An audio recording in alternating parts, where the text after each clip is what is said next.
Okay, thank you. So the Rural Foothills Police Committee meeting will now come to order. It's 9:31.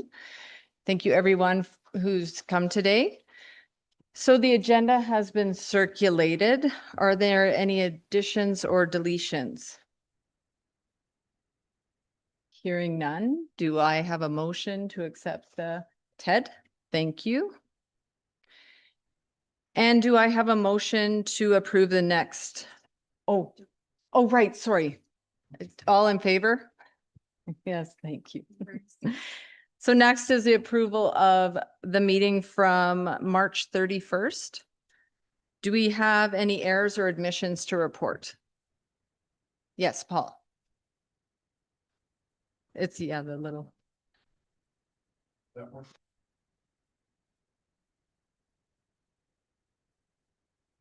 There we go. Okay. How's that? Yes. Yeah, just there is one error there that reports at the last meeting that I had given a presentation to the community meeting in Davisburg. That, just for the record, that has not happened. In fact, it's happening next Wednesday. So perhaps I can make a motion to amend the minutes of the last meeting just to make that correction. Okay, thank you for that motion. All in favor? Any opposed? Okay. So now we will move on to presentations. Chief Sat Farhar is online here. Is he going to present first? Are you able to present now, Sat? Oh, your mute is, there we go. Yeah, I sure can. Just let me close my blind here. 1 second.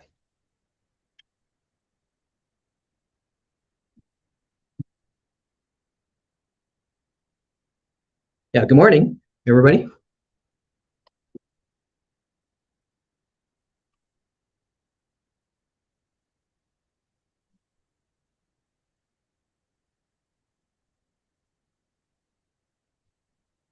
Okay, you can go ahead. Okay, awesome. Okay, thanks very much. So I don't have a PowerPoint. I can give you one, but I wanted this to be more of a discussion again, like the last time.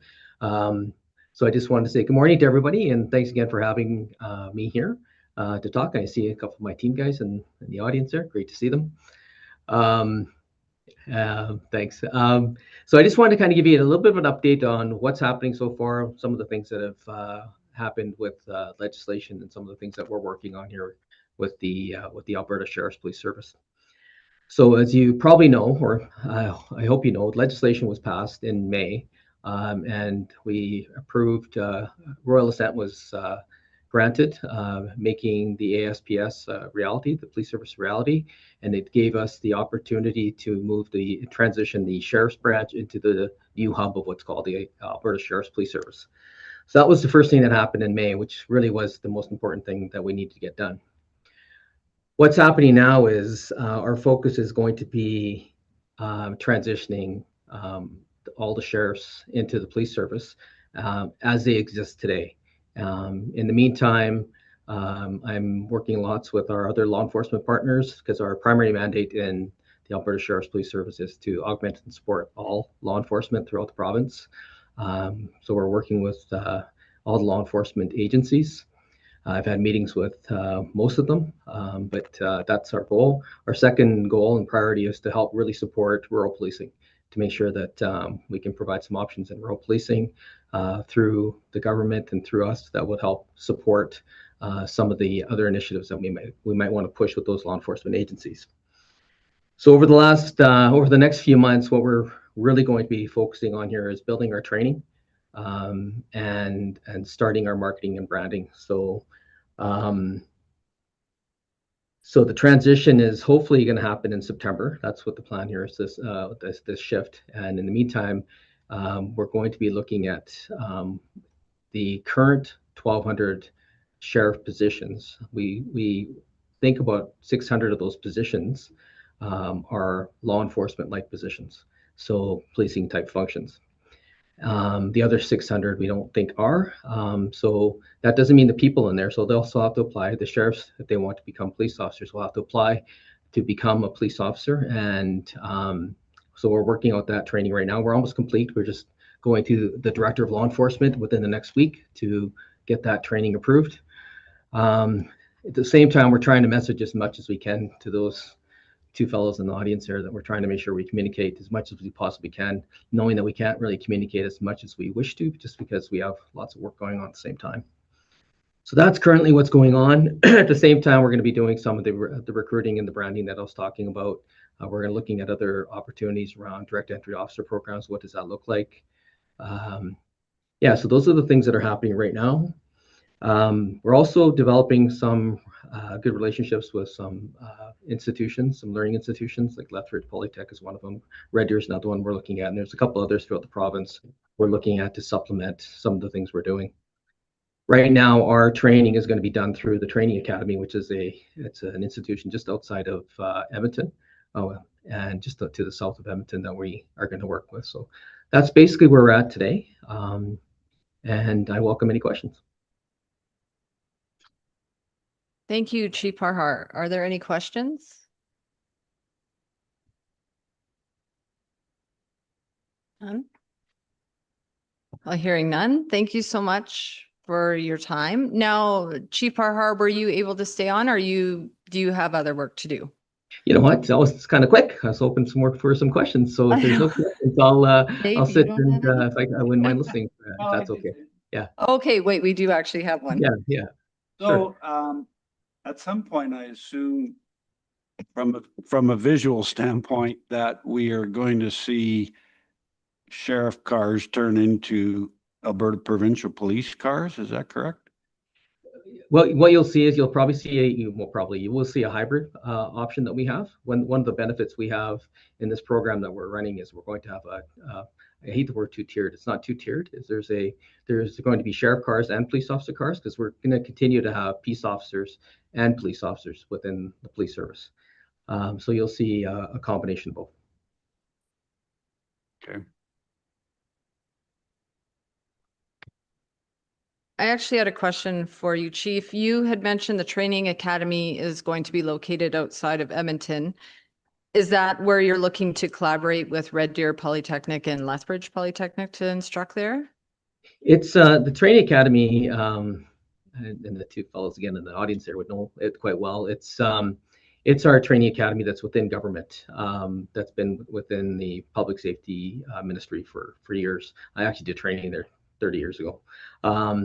And so it's existing training that we do for sheriffs, correctional officers right now. They're going to help fill the gap for the time being. That's not the long-term plan for us. At some point here, we're going to elevate and build our own, or have our own, or work with the right institution to develop our training. And I'm hoping that we have a provincial model of training, not just one centralized location model. That's just what I'm aspiring to. But that's what the Training Academy is doing right now, and we'll work with our universities and polytechs to make sure we're delivering good, researched, well-balanced training. Thank you. And any other questions? Oh, yes, Dave. So there's a couple of existing provincial police forces, obviously the Quebec Provincial Police and Ontario Provincial Police. How close to mirroring those organizations is the Alberta Police Force going to be, or is there going to be something a little different? Good question. I've been out to, and let's not forget the Newfoundland Constabulary. They're also a provincial police service out of Newfoundland. Never want to forget those guys. I've been out to Ontario and visited with the commissioner. He's fantastic. They've got a program where their police agency, the OPP, actually sits, and we're going out to Quebec here in July. What the OPP is they sit within a ministry, so they are actually a division amongst government. So as far as the services go, yeah, a lot of the services will be the same, but we will be a crown corporation, or we are a crown corporation that sits outside of government. So we just pretend that we have like a moat around us, that we have very little influence from politicians, is really what the idea here is. That we have a commission and a committee that oversees me. That is so the difference here is that we are a crown corporation. They are a part of government in the OPP, but the services are relatively the same. We're looking at the same. They're a huge model. They have a $1.9 billion budget. So would I aspire to be something like that? Absolutely, at some point and some down the road. But honestly, right now, I'm just focusing on helping out every Albertan and how I'm working with the RCMP, EPS, CPS, Lethbridge, and everywhere else out there that we can help support.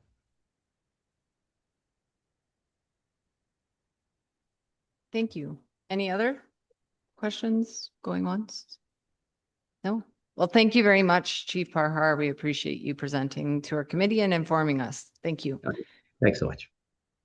Okay, moving on, give the floor to Corporal Gervais, as Staff Sergeant Clausen is not here today.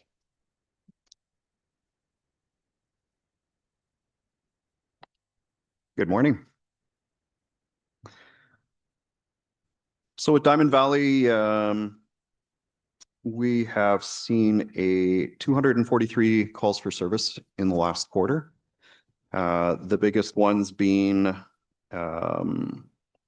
traffic violations, assaults, and animal calls. So we're getting a lot of deer strikes, moose strikes, stuff like that, where we need to put the animals down.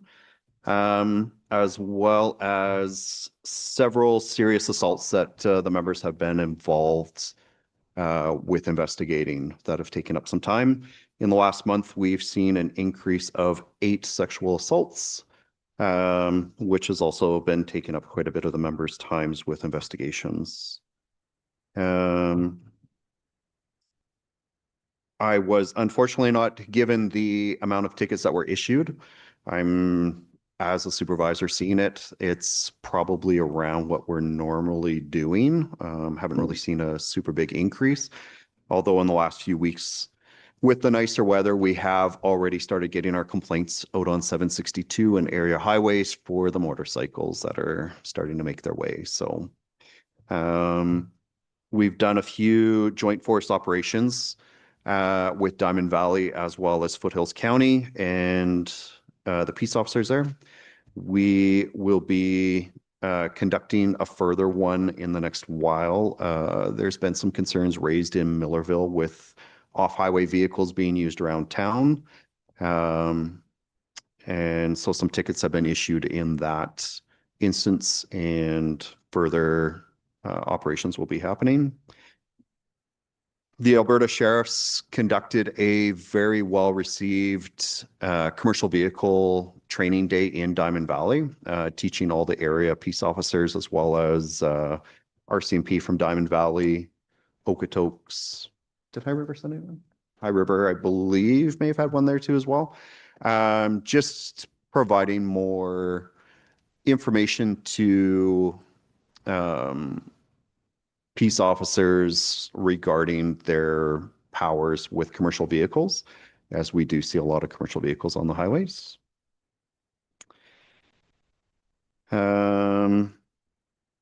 As far as staffing, we currently have 1 hard vacancy. We have 2 soft vacancies. We expect 1 member to be leaving by mid-June. Another one is potentially leaving by July with his pending a house sale currently. And we've just been advised last week that we have an incoming member that should be here by end of July. So with 1 hard vacancy, I'm still on administrative duties due to a surgery. Should be back hopefully by the end of next month. And then I don't have an update as far as Staff Sergeant Rossett, so we'll have Sergeant Clausen in his role until that time. Thank you. Any questions? Dave? Everybody probably knows the answer to this except me, but are the staff sergeants counted in the number when you say how many positions you have, or is that separate? They do count towards our towards our numbers. Obviously, it's a full complement. However, we don't typically count the detachment commander for operational purposes, as they're doing a lot of administrative meetings and other stuff that doesn't really allow them on the road as much as possible. Any other questions? Yes, Suzanne. Thank you for your update. Just wanted to share with you some comments from a couple of different communities that are experiencing some issues. So I wanted to share with you as they're in this detachment response area.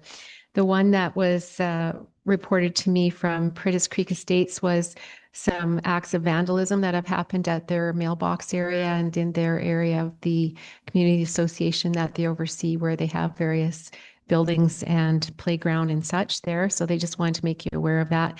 And I believe they also reported it, just in case they hadn't. I asked them to, and then said that I would mention it at the meeting today. And that occurred in April, around April the 20th. The other one is a situation that Deputy Director Stapley has looked into for us.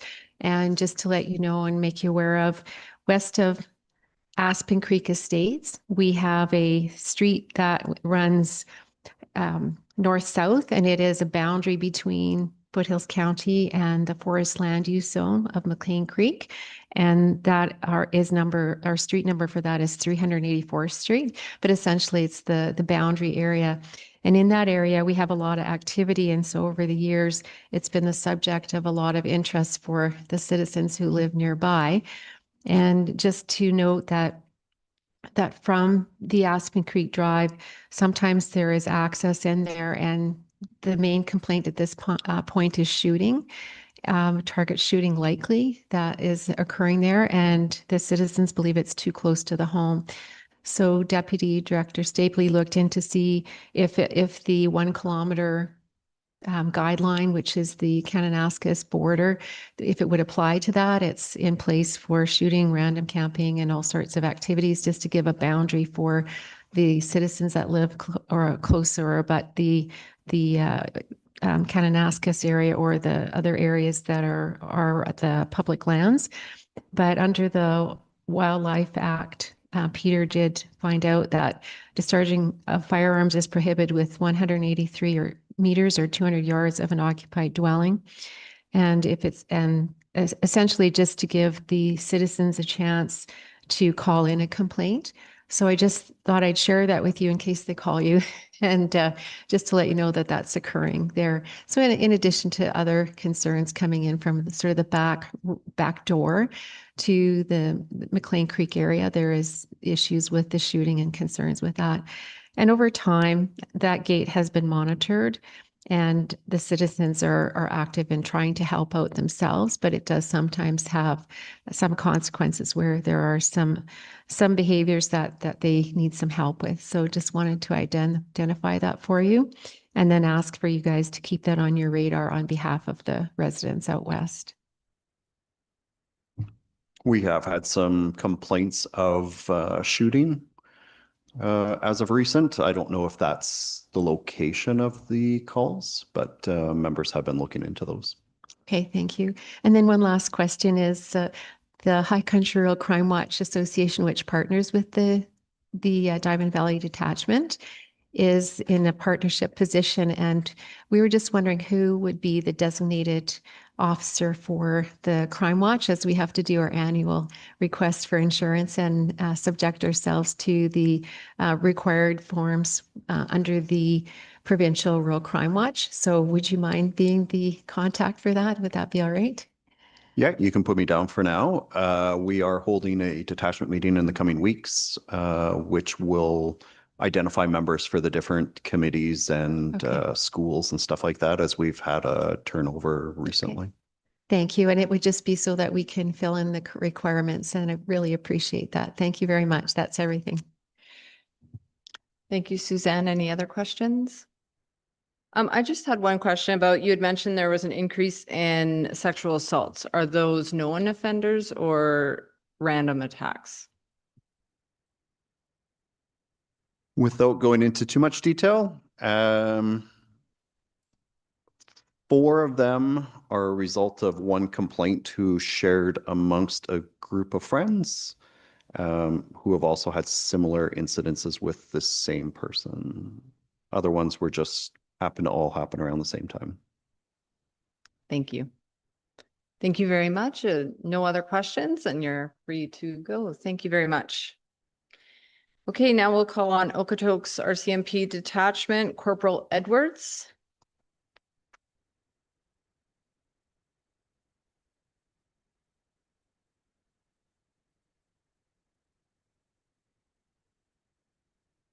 Thank you, Chair. Regarding our Q4, we did have 536 total calls for service. Our biggest call was traffic related. We did have 122 collisions, including 21 that had injuries. No fatal collisions this quarter though, which is always promising.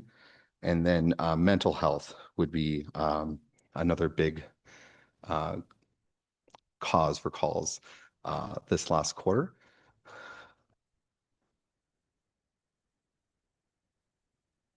Regarding our staffing, we do have 8 positions in Okotoks. There's 1 supervisor and 7 constables. So there is no detachment management in those provincially funded members. We do have 2 soft vacancies. Both are off sick. However, we did receive an experienced police officer who applied to us from another police agency, and we have put him in one of those positions to make sure that our provincial numbers stay up higher, and he's doing really great. So just jumping through some administrative hoops to make sure that he understands the RCMP's policies and reporting system, etc. He should be done at the end of this month, and then he'll be on his own. So we're very excited to have another body back on there. As for the other 2 officers, there's no timeline for them. We're just supporting them and trying to get them going. Some notable things that have occurred. We did have a town hall back in March that I was able to attend, and we really listened to our citizens. So trying to amp up. I know this is a Q4 update, but since April, we've done some targeted patrols and really focusing on some intelligence-led.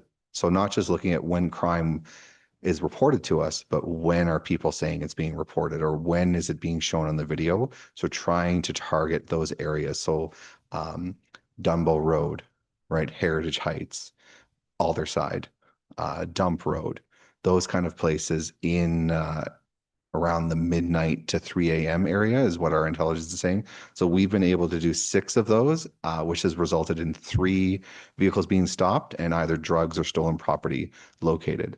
So that's for the new quarter, but just so you know, that's the kind of stuff that we're doing. Looking at some check stops. They've done 3 check stops out at Launchpad, Alderside, and Dump Road and 434 Avenue, which included a commercial vehicle inspection on Dump Road. So they didn't get any infractions. So that's always a good thing to see, but just letting them know that we're out somewhere different, partnered with the High River Traffic Unit, and Okotoks has a municipal traffic member, which we partnered with as well. We have the construction on Highway 2A on the overpass on Highway 2. So got concerns of the 30 zone, the construction workers and community members that people are going well over the speed limit. And we did catch someone going 112 kilometers an hour through that construction zone, that they were late for a medical appointment. Was their rationale. So they got quite a hefty violation ticket for that. And we did do a speed operation there with the High River Traffic Unit and the Okotoks Municipal Traffic member, in addition to our other members out there, which turned out to be quite a success.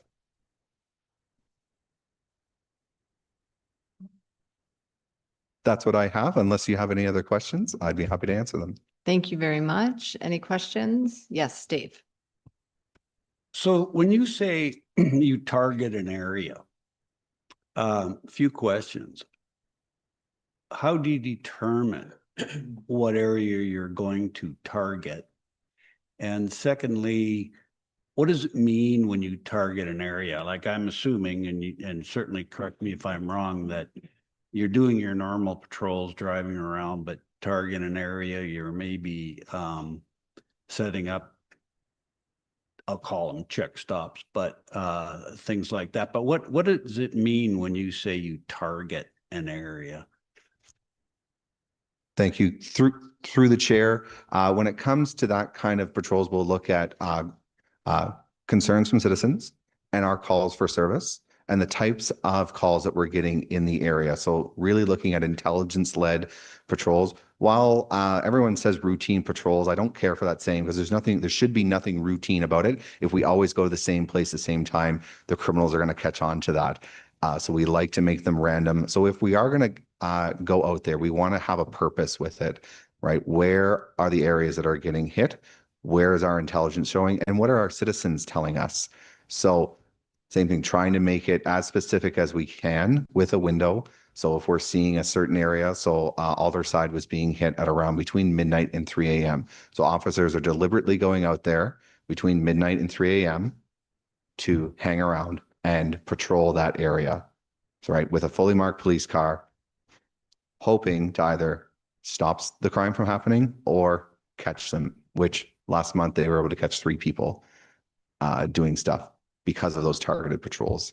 So we encourage citizens to continue reporting because that's going to be great intelligence, right? We rely on the community to be our eyes and ears. The more information we have, the more we have to make those informed decisions. So random patrols are great, just to mix things up a little bit or fly the flag as you will, right? To let people know that we're out and about. But we really want to focus those proactive efforts the best we can to help prevent crime and stop it. I hope that answers your question. So when you target an area, how long does it last? And I don't mean the hours. I mean, like, is it for one day or a week or 2 weeks, or what's the time frame on that? There is no time frame on it. It would certainly last longer than a week. We'll make those patrols and continue with them. Like I said, it's just been going on for the last month. So most of those areas, we do have an analyst in that we use out of our Airdrie office as well. We do have a local plainclothes officer that we utilize to look at the data, look at what we're getting, in addition to concerns from citizens, right? So while there might not be any calls for service, have they actually been reported? That doesn't mean that it didn't happen. So most of those usually last we're trying to make them between 4 and 8 weeks to see, is it making a difference, or are there other areas that we should be focused on? Okay, thank you. Any other questions? I just have one, and I know we've discussed it before with the mental health calls, and you said that it's taking up a lot of your officer's time. Are you working with a social worker? Is there one, or is there a specific member that deals with the mental health calls in Okotoks? Through the chair, we do have with the RCMP a provincially funded, it's a regional police and crisis team, where a regular member of the RCMP is partnered with a nurse from Alberta Health Services who specializes in mental health. So we have leveraged that partnership quite aggressively. They're very keen to come to our area and assist us. So they will attend the scene with us if they're able, if they're on duty. They will attend the hospital with us. And if they're not available, we will send them a referral and they will follow up with that person to make sure that they're still supported, they're getting the help that they need and trying to prevent future calls. Or if we do have a call, they'll have an action plan for us that this is the best approach to use, this is the words to say, this is the tone to use, so that it goes peacefully and that we get that person the help. So we are really fortunate to have that in our area. And what would you say the percentage of time of officers are tied up with the mental health calls on a specific day, let's say? Thank you. Through the chair, it would really depend on how busy the hospital is.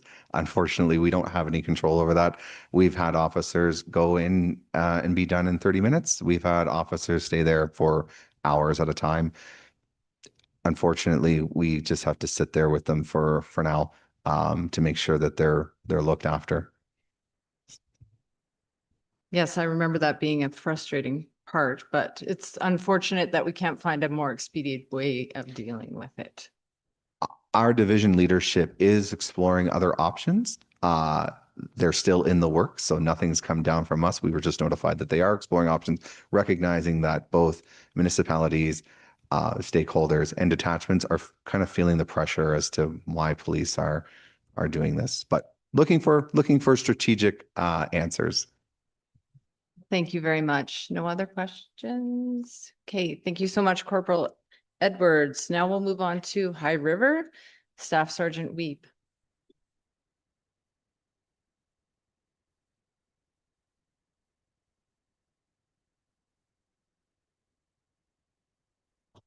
Morning.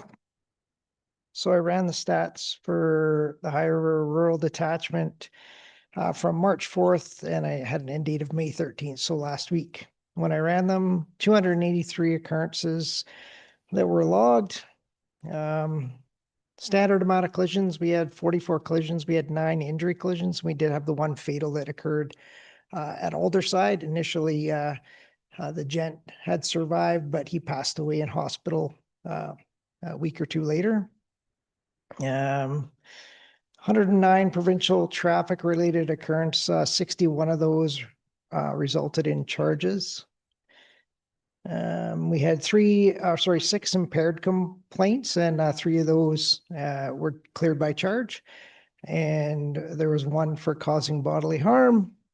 22 911 calls this block. This all stems from issues we had with an address. Their phone number just kept generating 911 calls. So that was looked at by TELUS and finally corrected. 5 mental health. We had a couple Coroner Act. 7 frauds. There's been a couple different frauds circulating around, again, different variations of telephone. So we've been getting those to the detachment. We're working with our community liaison officer, Constable Foley. She's been doing presentations, ensuring people are aware of, don't go buy iTunes cards. Don't do this, don't do that. Come talk to us first. Some suspicious persons calls, nothing out of the norm. Some animal calls and some well-being checks. So pretty standard. Regards to staffing for us currently, our experienced police officer landed a couple weeks ago. So that's position 3 of 4 that's now occupied, and he's off to depot. I believe he leaves tomorrow, and he'll be back mid-June. And so we'll have him on the road in mid-June. And then our 4th position, from what I understand, the house has been sold. So we should see someone on the ground here. I would expect no later than sometime in July, and that'll be all 4 positions occupied. We came up with our new community priorities plan, which is the new iteration of the annual performance plan. In last year, we had the ability on the APP to separate it out. So I had a specific annual performance plan for Foothills County, pardon me, for the rural detachment. So we could start them by cost center. I don't see that as being an option anymore. So we have to go back to a blended communities priority plan. So what we've done is under initiatives, we've ensured that there's a initiative specific to the rural detachment under each heading. So property crime, et cetera. And Sergeant Cannell explained kind of where we go with that. Traffic enforcement will be a lion's share of that, as well as property crime. And I'll get Jason to kind of speak to that. We did a school tabletop exercise at the Foothills High School a couple weeks ago now, I guess. And we had invited, we had people from the school board, Vulcan Detachment, Nanton, Okotoks, Diamond Valley. We had representatives from fire, EMS, pretty much most people that we could involve. Probably expand a little bit next year. And it was just a tabletop walkthrough of an active shooter event. And basically bringing everyone to the table. So as we progress through the incident at different stages, we were able to say, okay, at this point, police would be doing this. What's fire going to be doing? What's EMS going to be doing? What's the school board going to be doing? And we did that as we walked through all the different evolutions of a timeline of that event. So it was a very good learn. I do have one more piece of information with regards to some training we did, but is it possible to go into camera for that? Yes, we can. Okay, thank you, Suzanne. Motion.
Okay, thank you.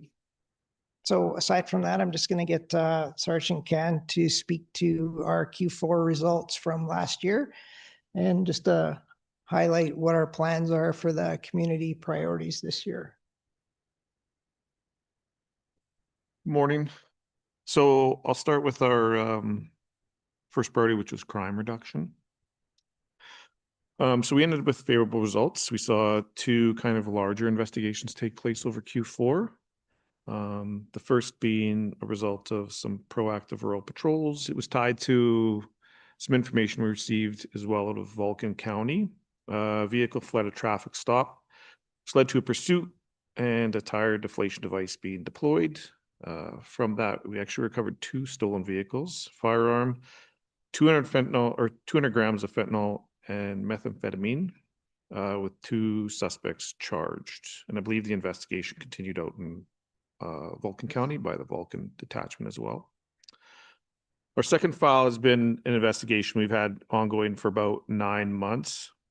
And we brought in numerous partners, Alberta Health Services, Child Family Services, Calgary Police Service. So over the last quarter, we executed 3 search warrants on that property.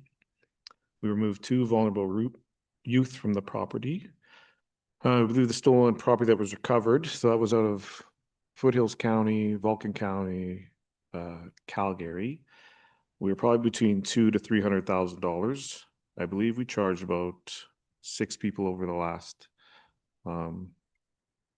this quarter. And the property owner, I believe we have 17 criminal code charges against him as well. So when they return to the property and they're on conditions, we continue to check their conditions if they have curfew or anything like that.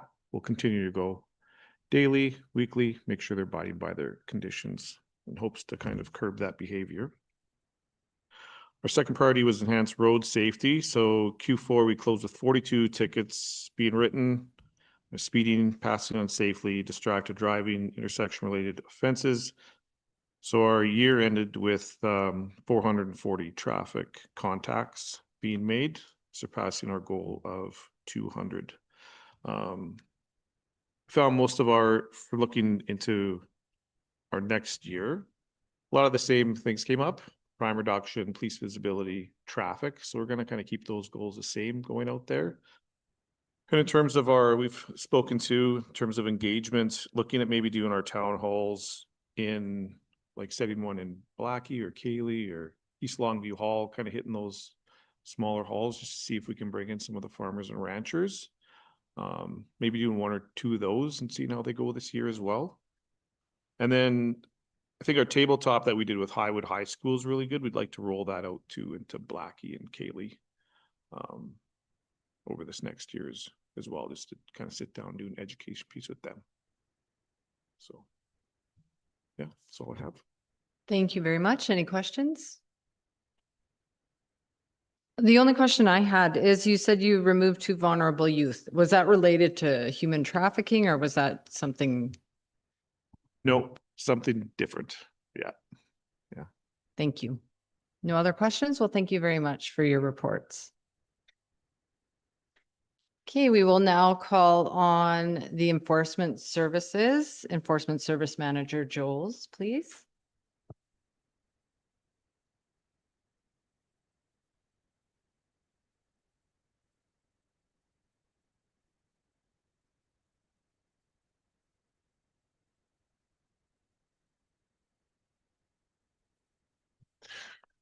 Okay, thanks for having me here this morning.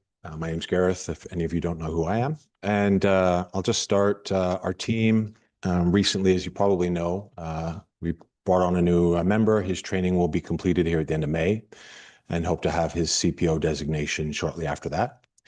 We've also recently brought on a summer bylaw position who is now working with our new practicum student. I think you're aware that we have a practicum program with Mount Royal that we work with.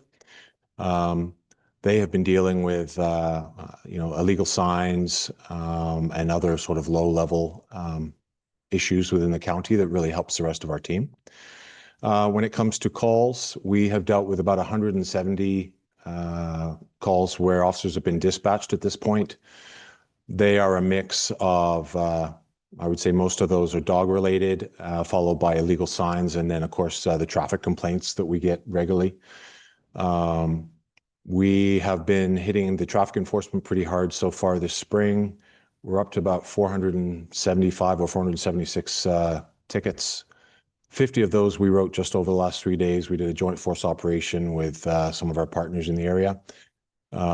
We have about 300 warnings. 25 of those were from this weekend as well. Those tickets will be speeding, fail to produce, insurance, registration, and fail to follow, stop signs, things like that. And then finally, I'm not sure if everyone's aware that we started a social media program. We just want to get out there in another way. And we started that probably the end of January, and we've been putting out one post a week, or more or less.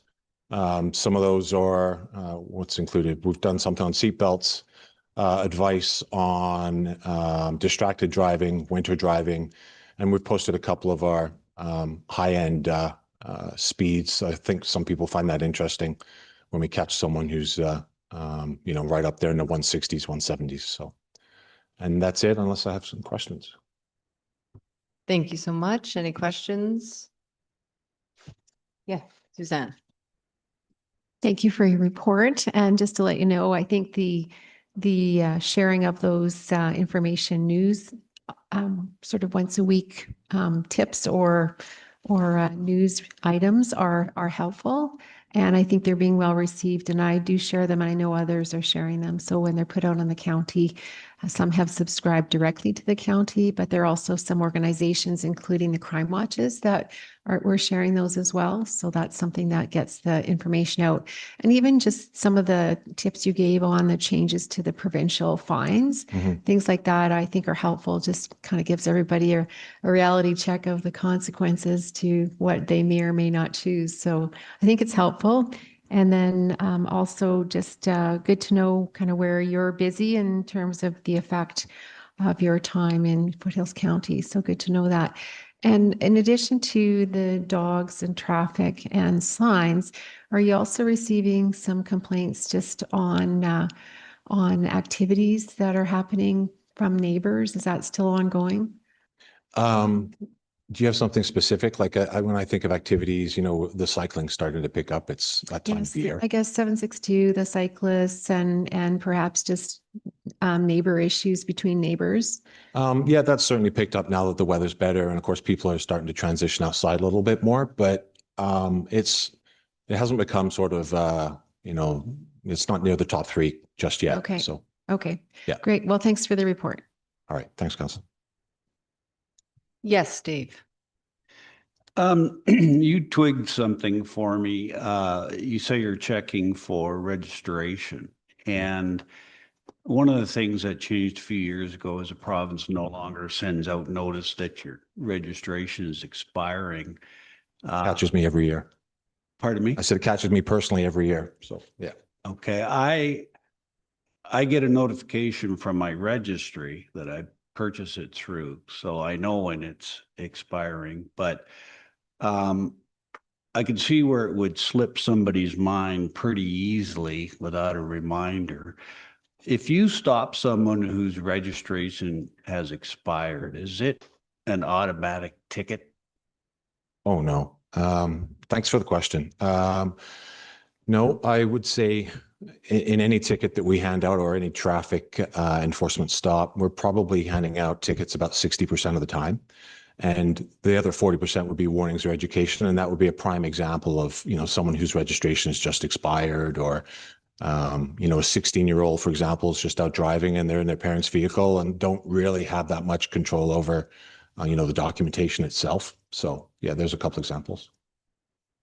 And then one of the things that we've been trying to teach through the High Country Road Crime Watch stuff is don't leave your information in the glove box, because people certainly at C-train stations, we're targeting the glove boxes for registration, insurance, to get the information to begin identity theft stuff. So just a question here. If you have a picture on your phone of your registration and insurance. Does that work, or do you actually need the piece of paper? I'm old school, so I want to see the documentation. But I am also aware that, what we're really looking for is to see that they actually have the insurance and registration for the vehicle, right? It's not about trying to trick a driver. So again, that's another example that could probably go either way, depending on who the officer is. Okay, thank you. Insurance is acceptable via your phone. Yeah. Home insurance is acceptable via phone. Any other questions? Thank you so much, Gareth. We appreciate your update. Thanks for everyone. Okay, now we'll move on to the Alberta Sheriff's. Inspector Delaney. I have Inspector Delaney, Lester, and Thompson. Are all three or just you presenting? Let's see, this is working. Well, what I'll try and do is just give a bit of an update from the Sheriff Highway Patrol lens. And I won't take too much time with that because there are two other gentlemen who probably do have some information that I think the committee probably would be interested in, which we've tried to touch on, or I've tried to touch on in the past, and I just don't have all the information that they will have for you. So really quick, obviously a couple of things lately with from the Sheriff Highway Patrol was, as Corporal Gervais mentioned, we collaborated with some other agencies, including the RCMP, to deliver some commercial vehicle enforcement training information, in a sense, to some other member stakeholders. So that was really, really helpful. And of course, it's that time of year where we start getting those requests, mostly from industry, from the commercial vehicle industry, for more sessions like this, information sessions. They get new drivers and stuff in the spring. They get some turnover. So we're busy with that. We do try to centralize a lot of those requests, and they go to some of our commercial vehicle experts. Sergeant Lamb is the one that did this recent session and in Diamond Valley, and he'll head up most of those sessions. Last week was a big one for the commercial vehicle industry also, and that was road check. And we do tend to target specific locations. In the south, particularly last week, we targeted Airdrie and Coots, obviously not in this area, but they were very busy. We had some members as well in Alderside. They were very busy as well. Sadly, I don't have any stats yet. We are waiting for all that to be compiled, and we'll get that information from our commercial vehicle section. And then hopefully I can share it, some of the highlights and stuff on our next meeting from that, from road check last week. But just anecdotally I was driving around visiting. It was incredibly busy. We often bring out some representatives from transportation. A lot of agencies collaborate on this. There were RCMP members in Airdrie as well, down in Coots, and there were a lot of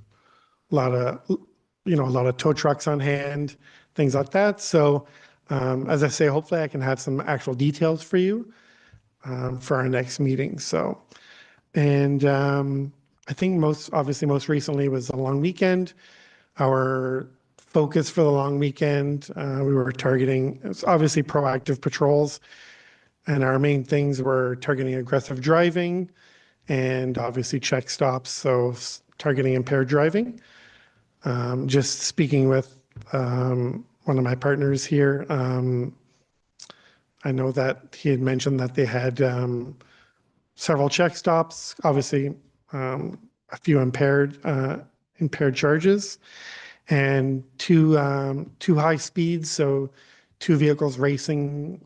I think they were radared at 201 each of them, and another at 174. So it was a busy weekend just for that sort of behavior.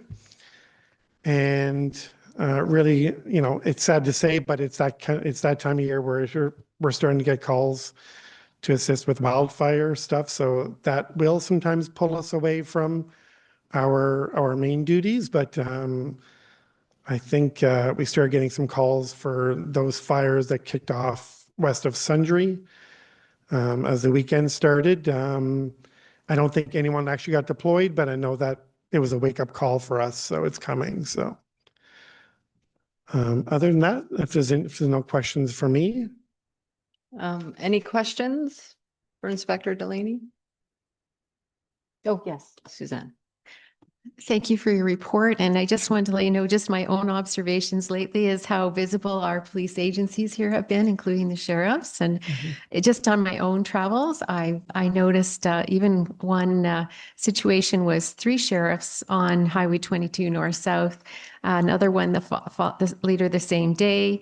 And then, so that was early May, and then mid-May, RCMP I noticed on 549, and I saw them on 543 in a really special location. So when you come off the highway to the landfill, you end up heading towards High River, and you might press the gas a little too much, and you have a special spot I see where you take care of business there.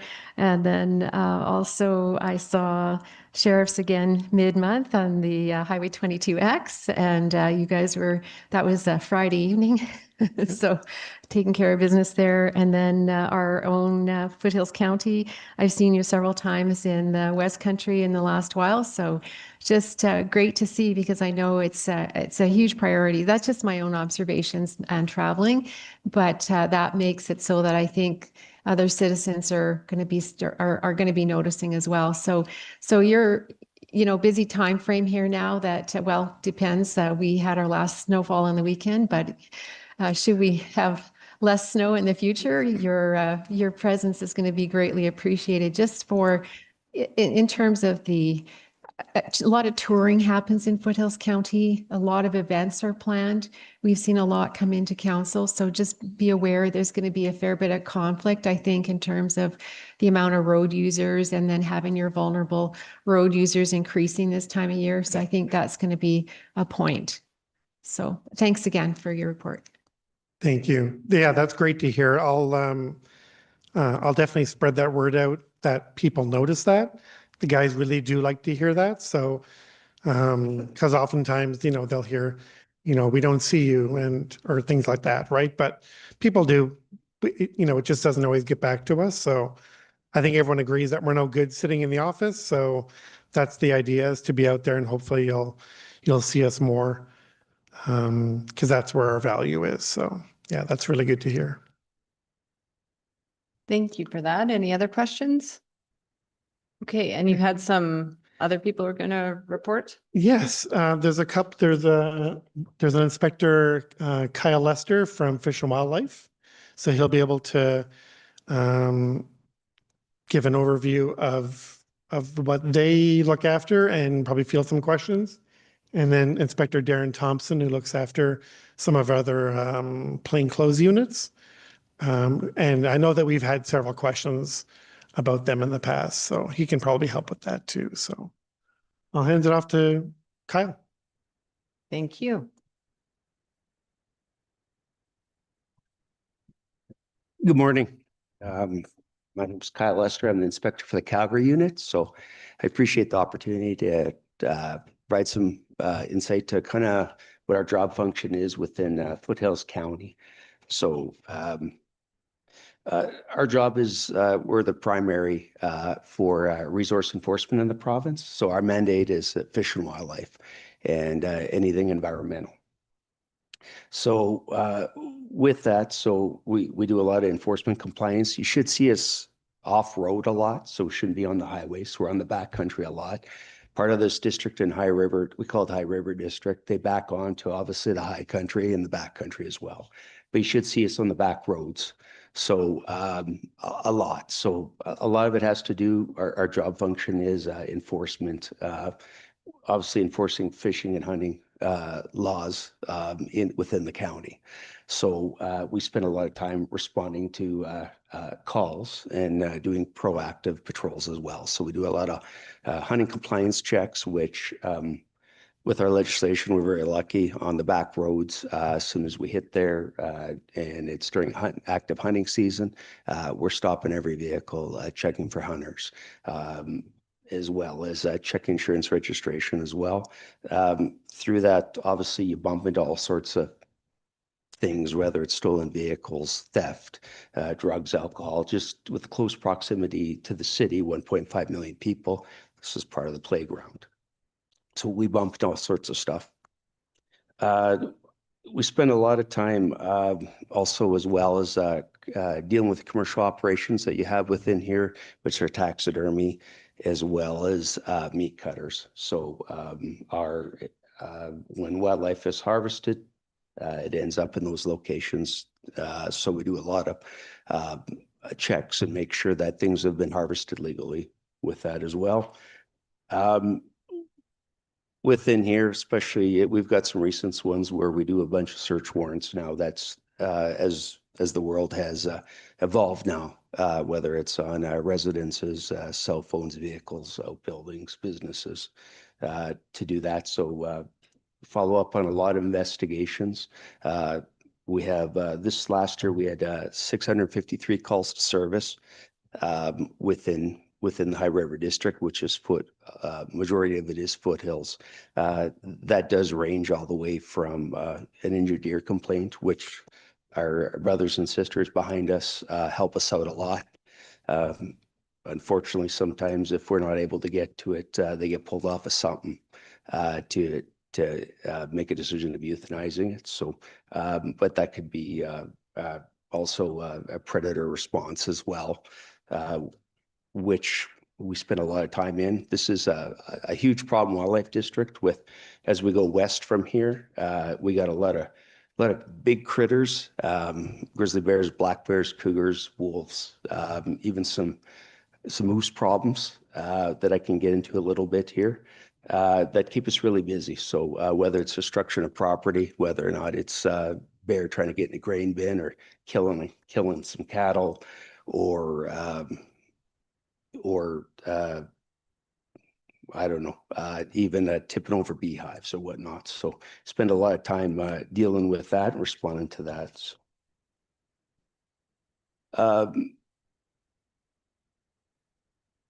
So when it comes to hunting enforcement, obviously with the close proximity to the city, a lot of those calls are trespassing calls, which or like you had mentioned out towards Black Diamond, discharging within 200 yards, 183 meters of a occupied building. So we do spend a lot of time responding to those calls with the large parcels and small parcels of land.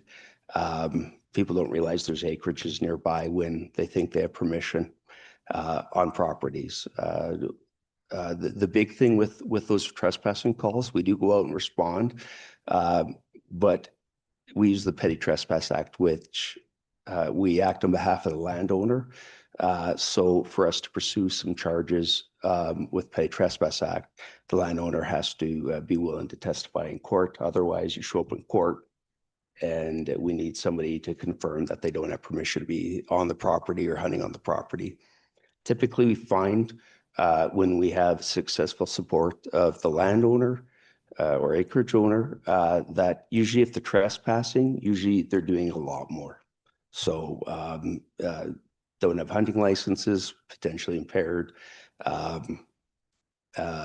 shooting in a dangerous manner, et cetera, et cetera. So we do get a lot of calls, and in our line of work, especially with enforcement, the support of the public is really huge, and squeaky wheel gets the grease. So we have 2 officers in this district.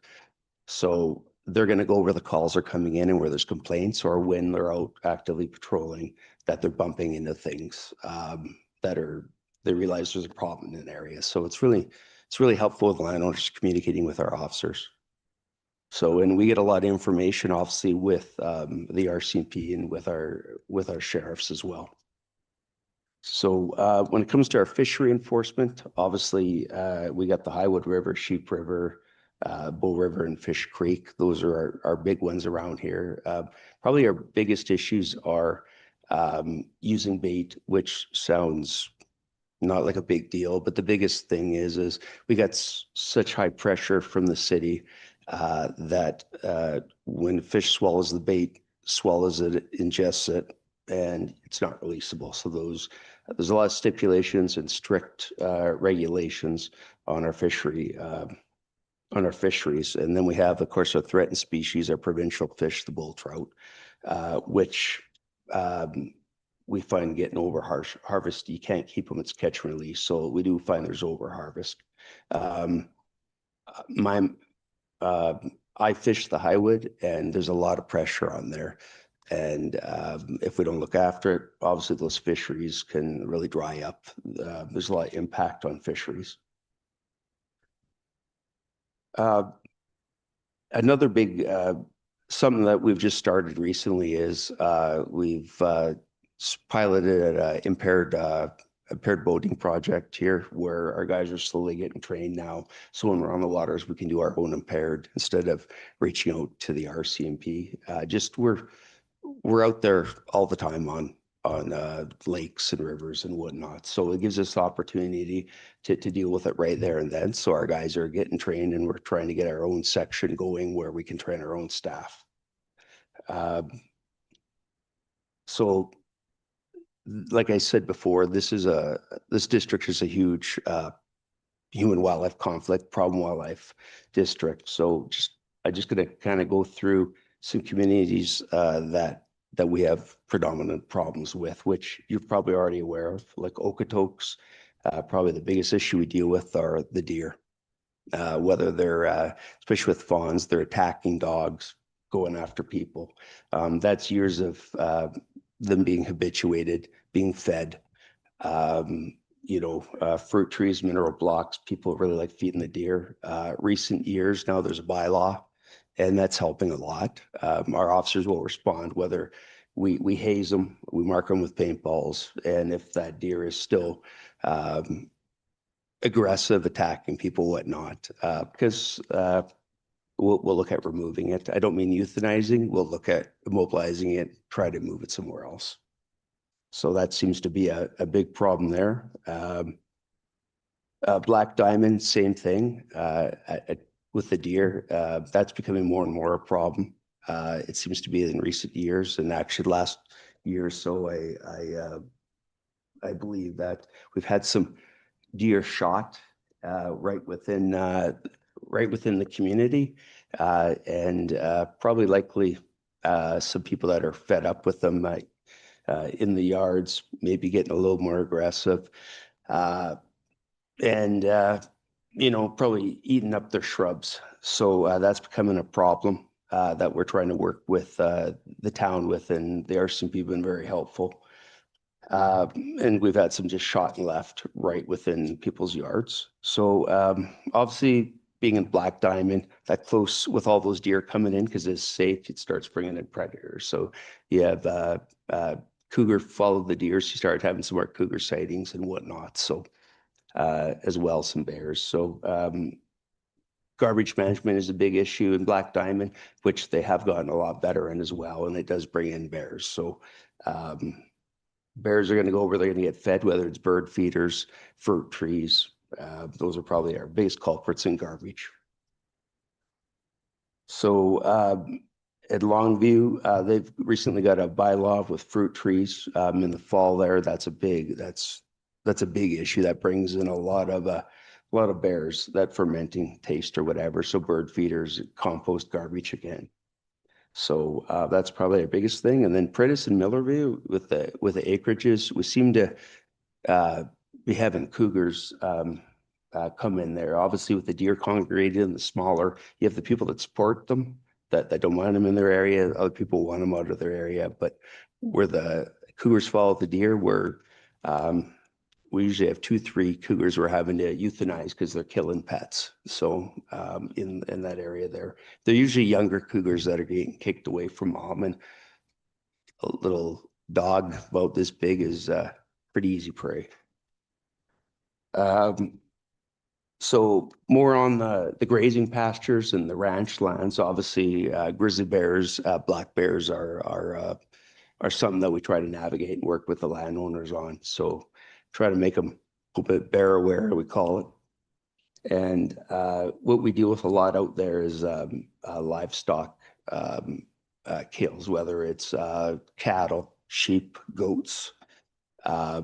And we try to work with the landowners on that. Sometimes we're trapping them. Sometimes we try to relocate them. We have bear matrices and also those cougars that have been built by the province with different stakeholders that kind of give us guidelines of what the offending animal is and what we can do with it, because we aren't in the business of euthanizing animals, but if they're not safe or they're perpetual problems, we have to make tough decisions sometimes. And we do consolidate it, and we do meet with other stakeholders within the government to try to make the right decisions.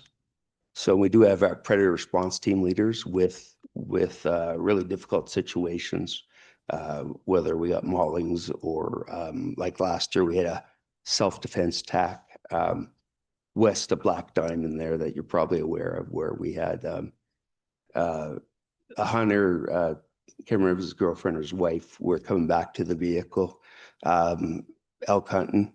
And of course, when they're covered in estrus and elk scents and they're calling for hours on end, the bear probably thought it was coming into an elk.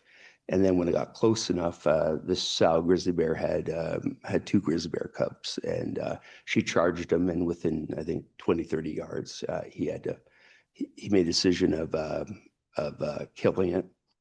We went out and investigated it, confirmed, yes, it was a self-defense.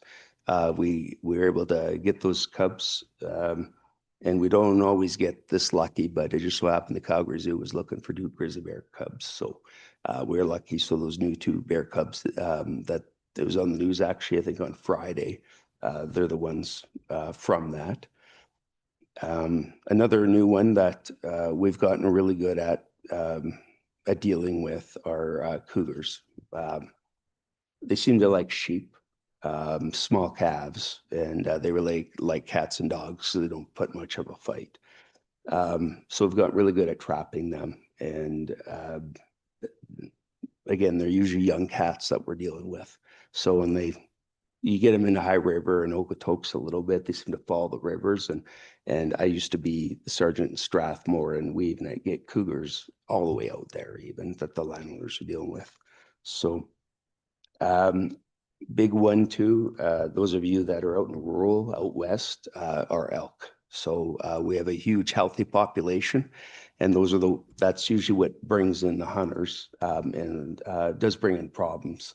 So elk season starts September 1st and goes all the way. We've extended it all the way to end of February. And so we have a lot of opportunity for elk. They destroy a lot of crops, hay yards, can cause a lot of havoc. Farmers that got natural grasslands, they can really, herd of 300 elk can really destroy it. It takes years to go back, especially with the landowners looking to feed his cattle on there the following year. So we have a lot of problems. And of course, you have the landowners that support the hunting, that want the elk to populate it. And then you have the landowners that really like the elk. So you get some problems there for sure, conflicting. The new thing out, those of you that are by Diamond Valley that we've got showing up is, so we got some turkey problems, which is kind of interesting. So it's something new. You'll probably see a turkey season the next year or two. So, and whether the ACA is responsible for it, so that's the Alberta Conservation Association. They've reintroduced them. They brought them from BC. Some of those turkeys were brought from communities where they're already habituated. They're brought in Alberta, so they seem to like roosting in people's farmyards. And they can do a lot of damage on elk or on hay bales and that. But but ACA does support that a lot. So to help out with this, we our officers in this district, look, again, it's a problem wildlife district, spend a lot of time out west, predator compensation program. So your producers that have potential kills, our officers will go out and investigate. So they do essentially do postmortems, confirm whether it was the animal was killed by a predator, what predator it was, and then there's compensation for that. So especially some like cattle are basically bricks of gold right now, so they're worth a lot of money. So with the coyotes, those are not part of the program, and the agricultural field men for the counties are the ones that respond to that. We do help out with that a lot, as much as we can for guidance and whatnot. And then obviously there's the wildlife damage compensation program, which is essentially you know, your elk getting into hay yards, ripping up grain bags, ripping up some pastures, or any other ungulate that way, and then as well as ducks and geese coming in, and we can't get the crops off, and they're causing havoc and eating and pooping in there and everything. So there's those opportunities that the government provides as well. So kind of quick overview of our role within your county. So that's a lot of information. No, it was very good. Thank you so much. Very informative. Any questions? Yes, Suzanne? Sure. Well, thank you for your presentation. And I have to say, of interest to Foothills County Council is the elk issue. There seems to be a lot of tension on that right now, and the herds are congregating. So, you know, there might be an interest in that. And I know some representatives may be coming to council soon as well. But just for awareness, something I looked online to see if there was any management document related to elk, and I saw management related to feral horses and other species, but not to elk. So is there a elk management plan that you are subject to, or is it going to be as we go? Yeah, like so the biologist Grant Chapman, I think he's coming to talk to you. So he's a different ministry and he's a biologist, Okay. and he's going to come talk to you about the management plan. Down in this area, a lot of it is trying to, like those, I should say, that compensation program, for you to get compensated, you have to allow hunting on your property. So a lot of it has to do with trying to control the population.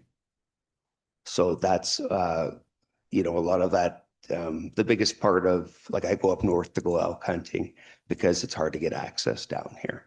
And that seems to be the biggest problem. If there were a lot of access for opportunities, you'd probably get a lot more harvested down here. And they all get real smart where they start becoming nocturnal, and where they're crossing at night onto a field where they know they'll be shot at. And then they'll go back to a quarter where somebody won't allow hunting. And they'll do that, and they'll travel miles and miles and miles for that. So they can be quite hard to hunt when they recognize where the safe boundaries are. And so you have people that get frustrated because they have elk tags and they cut corners. And so I know that Grant's, I can't really speak to what his plans are for that, but I know with the extended season at February 28th, the intent is to harvest as many as you can, because it is a problem, whether they're running through fences and wrecking a whole fence and the cattle get out, or whatever it is. Well, thank you. And we'll look forward to that, as well as I know you're on the ground helping take care of it. So appreciate that. And then the other issue I mentioned earlier, you probably heard, was the McLean Creek issue. So just for awareness, and I am just curious, you said you're out and about a lot. Do you guys go into McLean Creek sometimes as well? Yes, we do. There's another government agency in a different department. They're conservation officers, and they deal with a lot of the public land, the Crown land, and that's a lot of their area there. We do overlap. We do crawl over each other a little bit. So we do work with them. And yeah, like when it comes to loaded firearms or discharge within 200 yards, is that the part you're talking about? Or Correct. Yeah. Yeah, we're dealing with all that, and we primarily with the RCMP will be the ones investigating it, looking into it. Do you find in general that the citizens are aware of the 1 kilometer buffer that No. came into effect? So generally that's something you help them understand? Yeah, it is like they're supposed to take a hunter education program prior to this, and it's online now. So we find that the public aren't as educated as they used to be with Okay. that. So as opposed to, but yeah, we do have problems, and there's quite a bit of landowner or the public, like we do have hunting regulations that come out every year, and they do stipulate a lot of these rules. So sometimes it's whether or not they're reading the regulations and educating themselves. Okay, thank you. And the last one is a couple of years ago, someone was posting pictures of baiting cougars. Oh, And I didn't think that was allowed. So, you know, when you find something like that, you would like to see those pictures? absolutely. And I should have mentioned, I apologize. We have the 1-800 report a poacher Yes, number. yeah. Yeah, and that's what we encourage you to call. And yeah, there's no baiting allowed down here for big game. Like cougars are considered big game species, and there is a season for them. Mhm. So obviously, when you put out any type of bait, that's the big reason is you attract cougars, bears, grizzly bears, black bears, cougars, coyotes, all sorts of. And I'm not sure if they're poisoning it or if they're shooting out a tree stand or what. So, but we got some concerns for that as well. So, but yeah, we would definitely, like again, a lot of our success in my experience is the public, the landowners calling in and sharing information with us, Okay, very and good. us being on the landscape and meeting everyone. So, Very good. Thank you for your time and for the presentation. thank you. Any other questions? Yes, Paul, and then Dan. Thank you. I think you might have answered my question. I had 2 questions. One being the best number to reach you, but it's the 1-800 report poacher. Yeah. Okay, great. The second one, more out of curiosity, I think you referred to it as your district, Yeah. or like a detachment area or Yeah. whatever. How far south do you go? Like, is there a counterpart office in, say, Ranchlands, MD, and Pincher Creek, or? Clarisone. So I believe down south. So this is not my area. Like I'm responsible for this district, supervising it, but there's a sergeant that runs this district. So it does go down to about Nanton, I believe, if you Okay. draw a line through there. Okay, just curious. Thank you. No, I appreciate it. So Claire's Home does have 2 officers, and they go all the way up there, and Ranchlands is their area. I know that. Thank you. Yeah, you're welcome. Dan, go ahead. Yeah, and I noticed you mentioned you had 653 calls for service. Mhm. I was wondering how big a complement of members do you have? You seem to be spread pretty thin over a long, big area. Yes, and we have 2 within the district, and we have Calgary overlapping that helps out, as well as Cochrane. There's a small chunk of your county that the Cochrane district looks after as well. We try not to look at boundaries anymore. It's kind of closest card concept now, or who's available.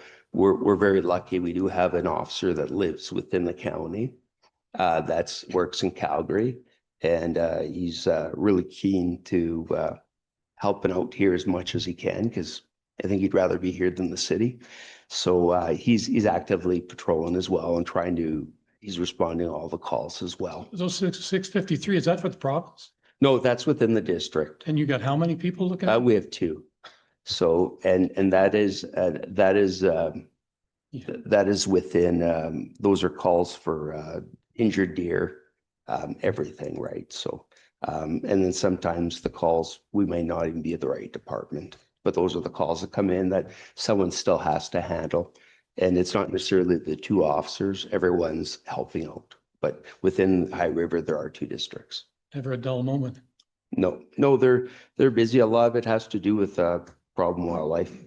Sometimes it's just an educational call as well, right? So it's could be someone with bear eating bird seed out of a bird feeder. It can be simple as that too. Thank you. Yeah, you're welcome. Any other questions? Yes, Ted. Just one on badgers. Are they protected? No, you can kill them on private land. Good. Yeah, I figured that. Yeah, they can really do havoc on livestock. So And, but yeah, like the biggest thing is don't be shooting out of the vehicle.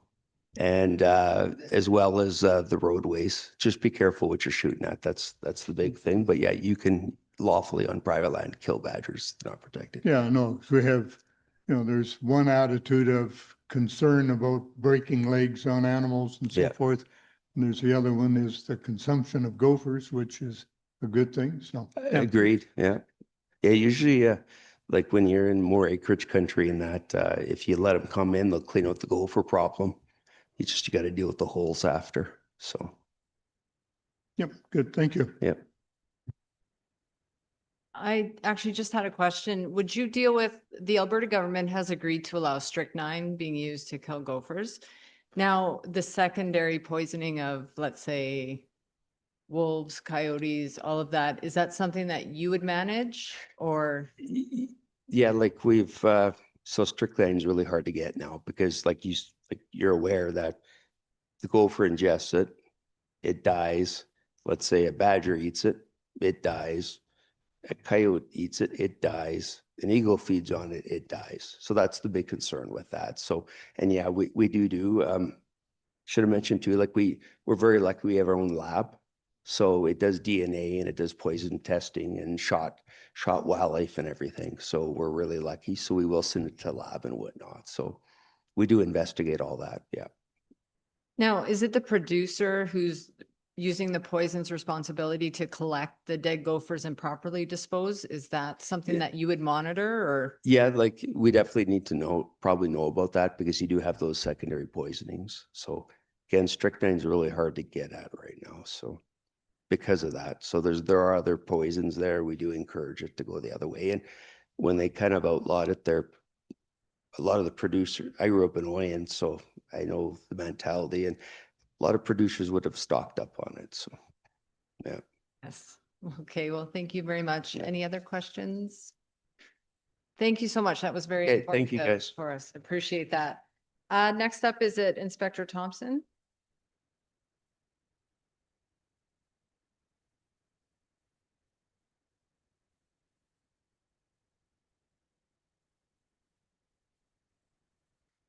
Good morning.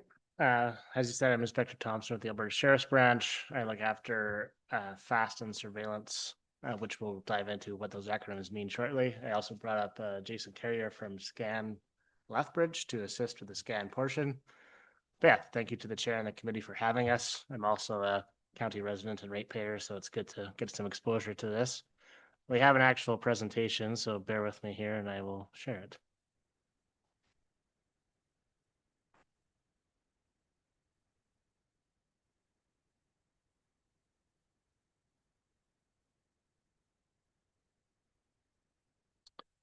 All right. Everyone can see that hopefully on their screens. Perfect. So yeah, we are investigative services. So similar to Sheriff Highway Patrol, Fish and Wildlife, just another directorate of the Sheriff's Branch. And as someone alluded to earlier, most of our members are plainclothes capacity. So the content we're going to cover quickly today is the FAST team, which is the Fugitive Apprehension Sheriff Support Team, SCAN, which is Jason here, the Safer Communities and Neighborhoods team, and then SISU, which is our Sheriff's Investigative Support Unit. We'll also have time for a Q&A, and we will have our contact info at the end. So FAST, that's the first one we're going to dive into. That's one of my areas, so I will cover it for you. So our main role, we want to locate and apprehend wanted fugitives who obviously have outstanding warrants in partnership with other law enforcement agencies like the gentleman sitting behind me to enhance community safety and quality of life in Alberta, more specifically Foothills County. We're supporting police of jurisdiction and other enforcement and correctional branches of government with warrant apprehensions such as electronic monitoring, parole, probation, and the RCMP with warrant apprehension. We also all carry full criminal code authority, so we're laying fresh charges on those fugitives we arrest. So if they're breaching conditions of their parole or they currently are possessing drugs, firearms, that kind of stuff, instead of burdening the RCMP with creating another call for service, we will handle that and lay those charges. The structure of the team, so we have 2 managers in the province, myself being one of them in the south here, 2 sergeants, 14 sheriffs spread between 2 teams, one based in Edmonton, one based in Calgary. And we have 1 analyst that helps support us with back-end information. Our typical daily operations, so we network with police of jurisdiction. So in Foothills County, that would be the RCMP. We generate targets and work them through a priority matrix, which we'll cover in another slide here before assigning them out to the team for furthering and for hopeful arrest. Once assigned, they'll use several investigative techniques to locate these wanted fugitives and arrest them and process them so they're no longer outstanding.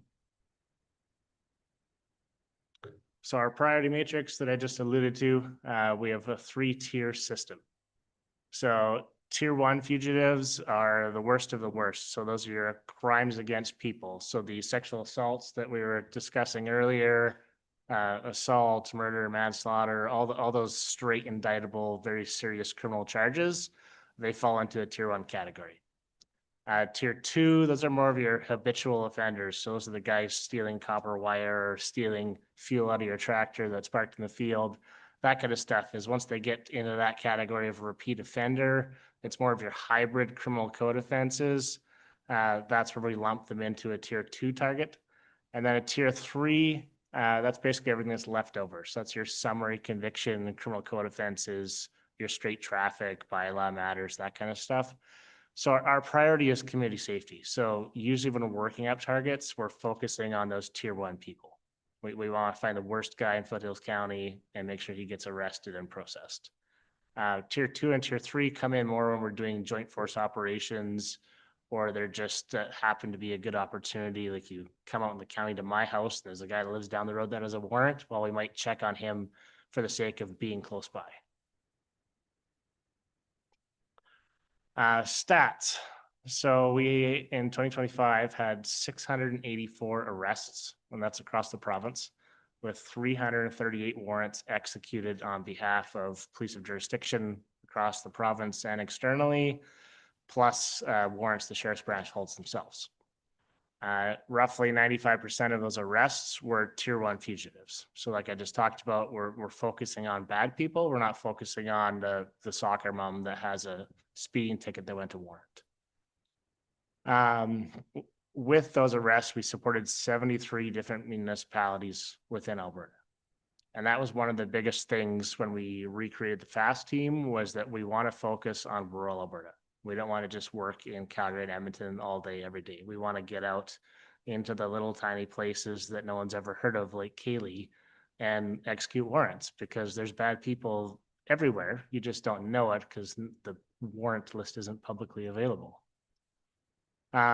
We also assisted 12 from other Canadian provinces. So we're starting to kind of get our brand out there, and other agencies like OPP was discussed earlier.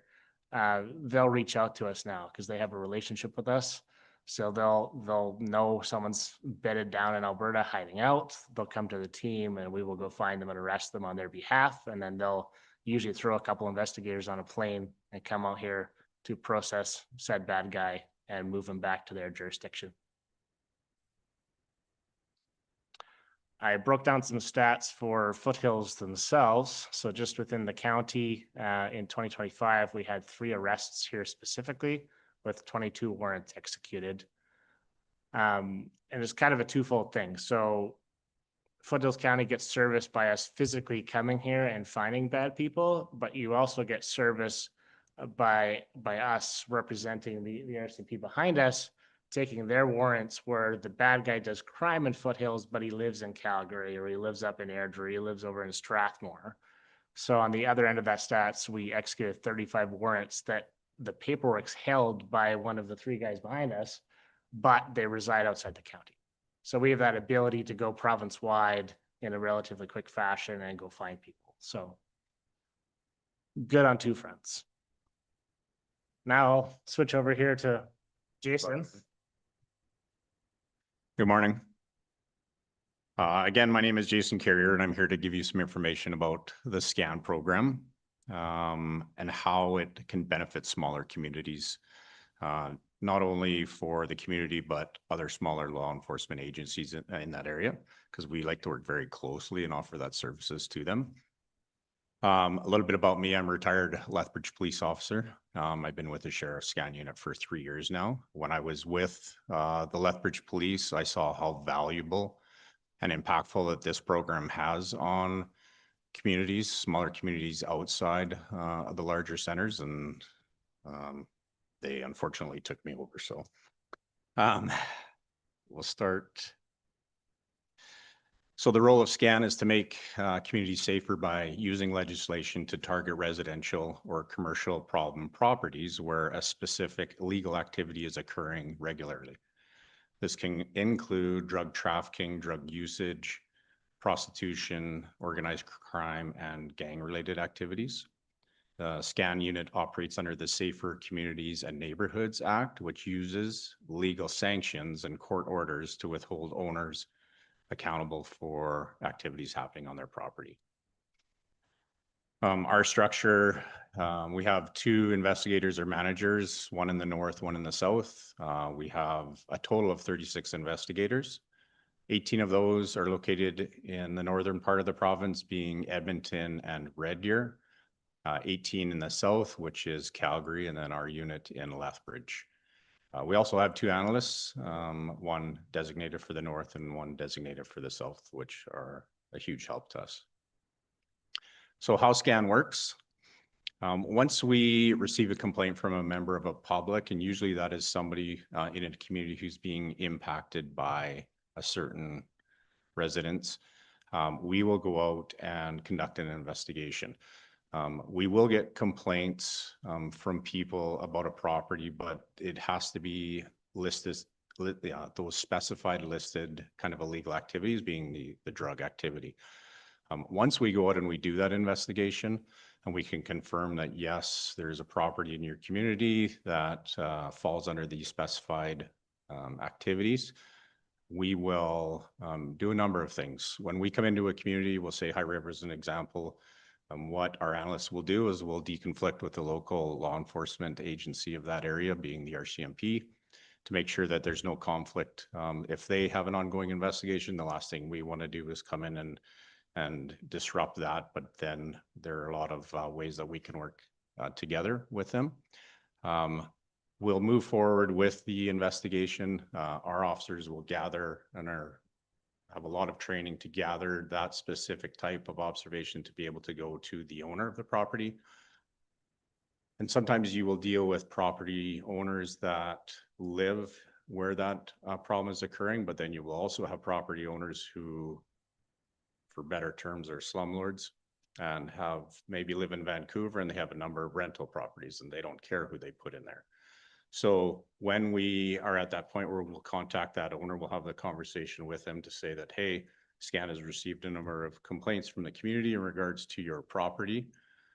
As the property owner, you are responsible for the activities going on there. We will draft what's called a warning letter, which is issued by the Director of Law Enforcement. In that letter, it's very specific to say to the owner that, Darren, you own this property, bad things are happening there, it's destroying that community. You need to take immediate steps to rectify this. And if you don't, we could proceed to a court order, which is called a community safety order. Also in that letter is a reference to the Residential Tenancy Dispute Resolution Service. We do encounter people that have properties that they don't want to deal with bad people that they know are there.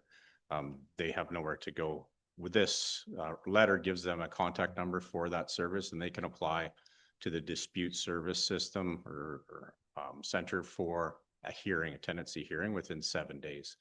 Our SCAN officers will appear as a witness for those owners that need that assistance and would require that. And we will present our observations to the board, which can then issue a terminacy on tenancy there. Great if that happens. A lot of our complaints are dealt that way, and it can happen in a shorter period of time. Unfortunately, we encounter those owner-occupied properties that maybe they are the problem, or you get that owner who maybe lives in Vancouver and has multiple properties and just doesn't care. So then what do we do? Well, our officers will draft a affidavit, which is presented to the Court of King's bench for a community safety order. So once we go into, once this order is granted and the province turns, once the order is granted, we will go out with the local police and stuff, and basically that community safety order is in force for a period of 3 months. When we go into these houses, here's are some pictures or examples of what we find. Not a nice place to go into. Lots of drug paraphernalia, a lot of weapons, but these items also make their way into communities. It makes it into the yard, the neighbors' yards, public spaces, school yards and stuff. And so there's a reason why that order, that community safety order, is granted. You've probably seen in the news when the sheriffs take control of a property, you'll see them with the fence will go around it. It gets boarded up, locks get changed. During that time period when that house is under our care, we'll say, it still has to be managed. So we'll go in and we'll put somebody in there, a management company or a company that will go in and basically make sure the property is safe and in the same condition it is when we took it over, because we do have to turn that back to the owner. But that includes boarding up all the entrances, changing locks, and then maintaining that fence. When that property expires or when that 3-month term is over, that fence comes down and the property is turned back over to the owner. The province will look at recovering those costs. So for a 3-month period, for us to maintain that property or for the government, you're looking at possibly tens of thousands of dollars. And so when you go to that owner who has a property and he's just in it for the money, and you tell them, awesome, if you're not going to take care of the problem, we're going to help you take care of the problem, but you're also going to get a bill for tens of thousands of dollars. It's kind of a big motivator for them to maybe just remove those tenants. Stats for 2025 that our lovely analyst was able to get for us. So 984 scan complaints were taken throughout the province in 2025. From those investigations, 104 went to a warning letter stage, and 15 of those were the community safety orders. And that's, again, where the fence went up. The Foothills County itself in 2025, there were 6 complaints, and from what I understand, 3 are still under the investigative stages. One of those did lead to a warning letter, and 2 had insufficient evidence to proceed. And when I say insufficient evidence, the initial complaint might have come in of drug activity at the house. Within that period of investigation, maybe somebody moved on their own, maybe charges were laid, maybe they were in jail, and so then that activity is reduced. And so the owner would still get kind of have that conversation. It just wasn't at that threshold where a warning letter was issued. Those files were in the Diamond Valley, High River, and the Okotoks area. And that's it. Thank you very much. And that's your presentation then? Yep. Okay. That's it for the scan side. If you have Okay. any questions, Yeah. Darren still has more, so. Oh, you still have more? Okay. Yeah, we got one more section and we can do questions at the end for all 3 teams here. So the third one is our SISU team, which is basically a surveillance team we'll get into. So their role is to provide specialized surveillance expertise for the purposes of gathering evidence or intelligence in support of criminal investigations throughout Alberta. They offer and host training of internal and external agency partners for our basically advanced mobile surveillance course. So to train a peace officer, a police officer on how to conduct mobile surveillance, we also host that across the province. So our structure, very similar to what you've seen on the other 2 teams. We have 2 managers or inspectors, 1 north, 1 south. We have 4 sergeants because we have 4 separate teams. 28 sheriffs split 14 and 14. So we have one team who is seconded into the Alberta Law Enforcement Response Teams structure. So they work for them. They have a staff sergeant they report to for daily operational direction. And then they fall to me as far as the administrative and government portion of being government employees. And then we also have the newly created GOA teams. So they are a rural focused team, one in Calgary, one in Edmonton.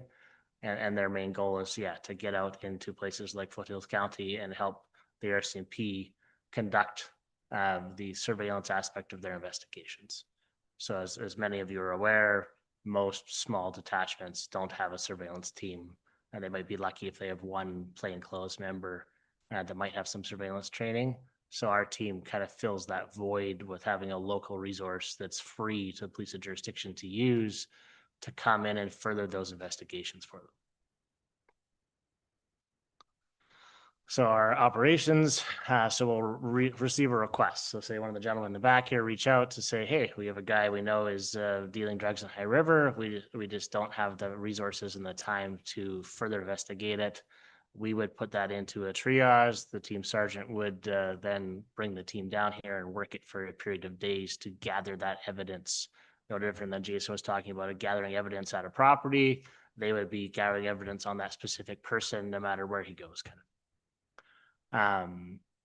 So once they've conducted that and the investigator's happy, then they would proceed with charges that the RCMP themselves would be laying, doing a search warrant, whatever they need to do to make that happen. We just are kind of the middleman providing the evidence to them.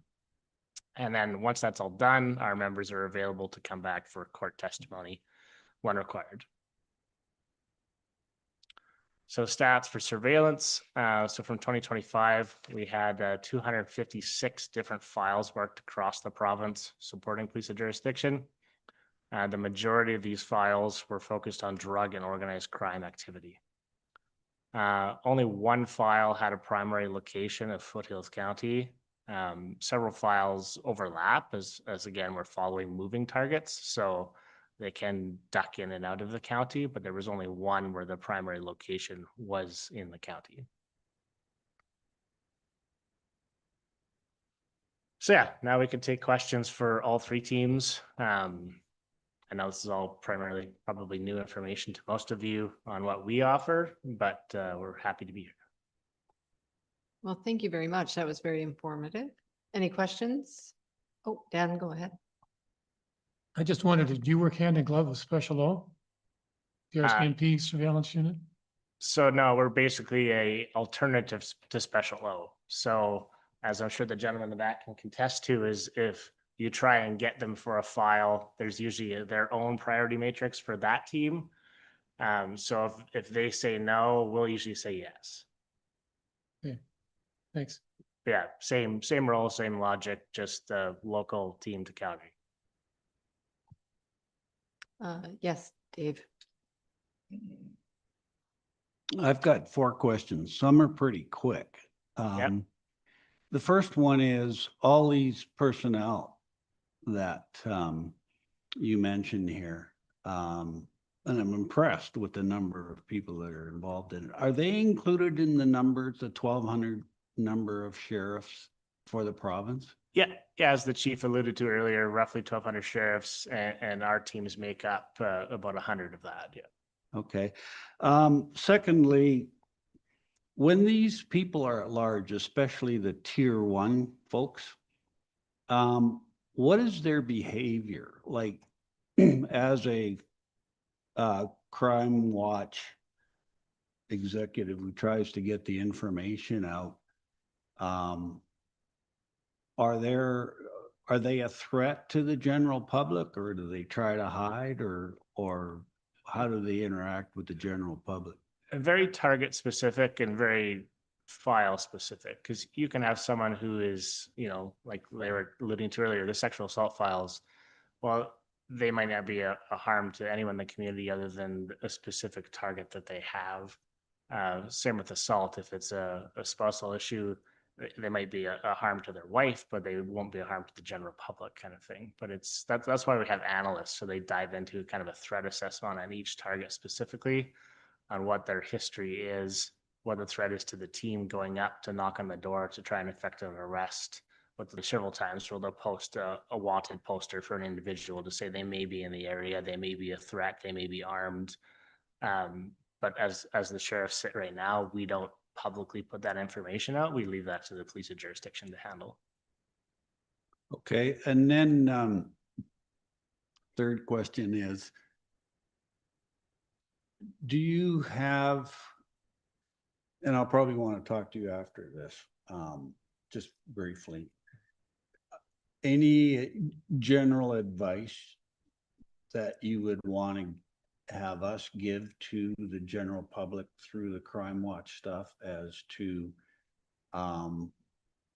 how to, I'll call it, worry about or not worry about tier 1, tier 2, tier 3, and secondly, what they should do? I think I know what the answer is going to be if they encounter one of those tier 1, tier 2, tier 3 guys because their picture was in the paper or something. Yeah, the same messaging I'm sure the police of jurisdiction would give you is if you see someone you think is wanted, that large, that kind of thing, would be just immediately call, report it, so that you've seen them. I'm sure you have all internal training to your watch groups and that kind of stuff, as far as hopefully not actual altercations with people, observe and report. Because yeah, you definitely don't want to put yourselves in harm's way. Yeah.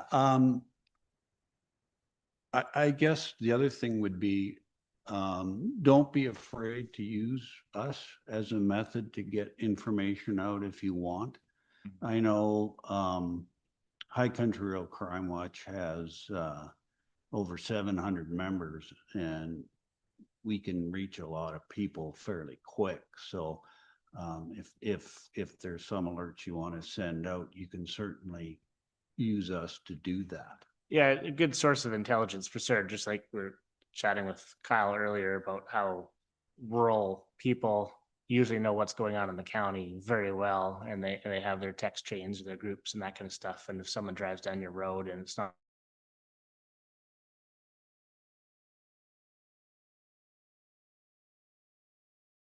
Okay. And my last one is, as I mentioned, I'd just like to chat with you for a couple of minutes after the meeting. And I like the tie clips, by the way. Thank you. Okay, and we are running out of time, so quickly, yeah, Suzanne. Just quick questions, quick answers, but thank you for your presentation. Just a question as to whether you see some of the tier 1 and other more challenging activity related to gangs. Are gangs getting more prevalent, or is it about the status quo? Again, I'd probably have to defer to the police and jurisdiction on that, because we're coming in after the fact. So they would be dealing with the gang activity up front. Once that goes to warrant, then we would be coming in to get involved in that. But I can't say I've noticed any trend in Foothills County that would lean towards excessive gang activity. Thank you. And are you involved at all in the time of the stampede where a lot of human trafficking becomes quite prevalent? Is that something that's on the radar of all of our agencies here? I won't say we specifically to investigative services have any involvement in that, but if the police of jurisdiction have a file open, then our surveillance team could be involved in that for sure. Yeah, it's teamwork. Okay. Yeah. Very good. Thank you. I know there's other aspects to that, but I guess we're short of time. So thank you again for your service and bringing these services also to Foothills County. Thank you. All right. Thank you. Can I add one thing? Yes. Sorry. So I glossed over one of the points that I want to make, and I know you're short on time. Going back to the scan complaints, and if you guys receive complaints in your community, one of the things, whether it be policing or with us, people are always kind of phoning on their number, right? It is very specific. It has a section in there that for confidentiality, and we don't release names or information to local police or the courts that would compromise the safety of anybody in that situation. It's when we provide reports, it's very generic. And if you're receiving complaints in these communities and stuff, you can have them go to the website and read that, or you can explain that your information is 100% confidential. Your name is not exposed, the information you provide, and that might help. Sure that. Thank you so much. We appreciate your All right. time and very informative session. Thank you very much. Thanks. And yes, as we are moving along here, we will go with the High Country Rural Crime Watch. Dave. Yeah, so I'll make it quick. Basically, since our last meeting, it's been general housekeeping, getting insurance, renewing our website, and also Suzanne, who's president of the High Country Rural Crime Watch, has begun posting Foothills County fire ban information and some Foothills County enforcement Facebook posts. She also did, as a guest presenter, shared a High Country Rural Crime Watch update at the Hawks Landing Community Association, Mace. And then the two discussed or wrote articles for the High Country News. One was as a result of our meeting with our High Country Rural Crime Watch AGM, was the danger of QR codes. And then one I just wrote that will come out at the end of the month is the increase in counterfeit money, which still isn't a big problem, but it has increased by a fair amount, but it's from a very low base. So nothing really to worry about.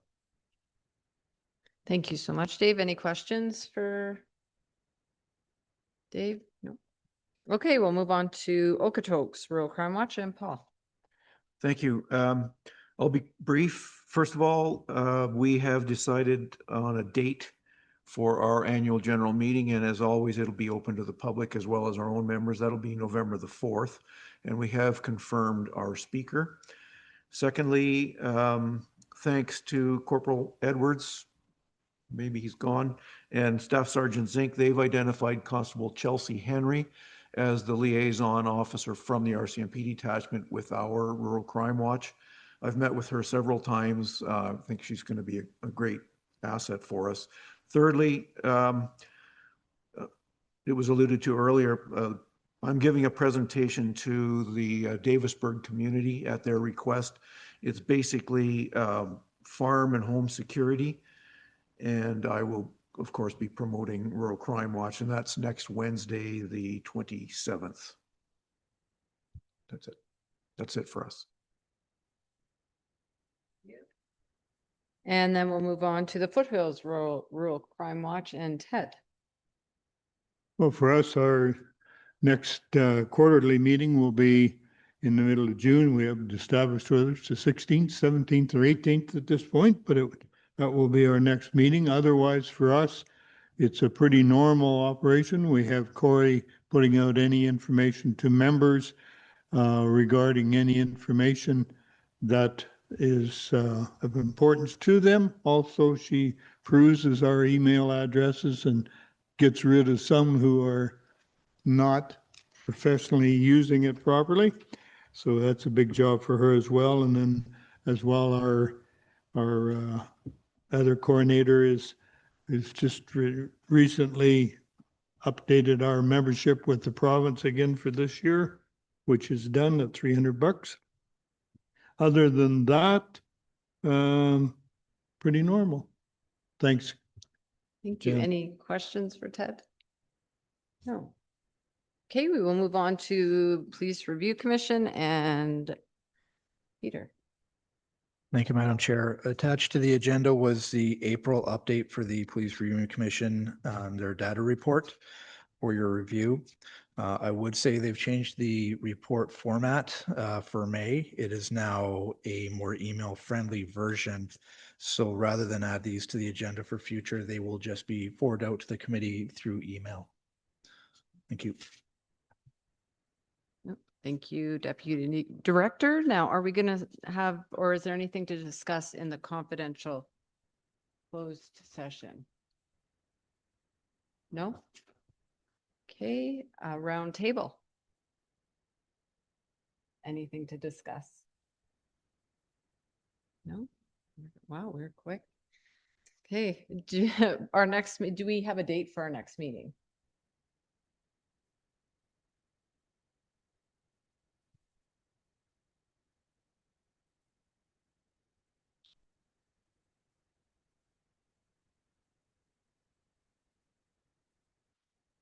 Madam Chair, the placeholder would be on July 21st. All right, and do we have, okay, do I have a motion to adjourn? Oh, Dave, go ahead. Oh, so many. Dave, thank you. All in favor? Any opposed? Okay, thank you very much for your time today. I appreciate it, and that will be it.